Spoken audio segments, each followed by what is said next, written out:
আপনারা যাকে দেখতে পাচ্ছেন এই সে মিথিলা, যার কথা আমি কনফারেন্সে বলেছি যে মিথিলাকে বলেছি পরকীয়া নারী।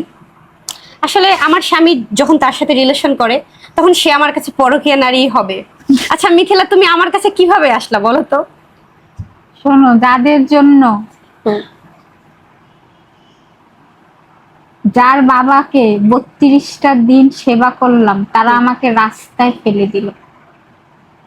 কালকে রাতেও তোমার সাথেও আমার কথা হচ্ছিল, আলমের সাথেও আমার কথা হচ্ছিল, দুইজনের সাথেই কথা হচ্ছিল, কিন্তু আলমরে আমার ভরসা হচ্ছিল না, তোমারে ভরসা হচ্ছিল।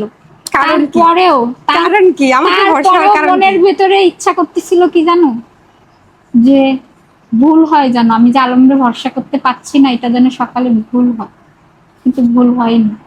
এটা মনের ডাক আছে না, অন্তরের ডাক। তা শোনো, তুমি আমার জন্ম থেকে শত্রু না, আজকে আমাদের মাঝে একজন, সে আমাদের শত্রু বানাইছে। কে সে? আলম, শুধু আলম? আমাদের জামাই আলম, শুধু আলম না, হিরো আলম। আলম। শোনো, যা করছে করুক, আমি আর তার পাশে নেই। আমিও নেই। তুমি জি, যাও, শোনো। আল্লাহ হাফেজ।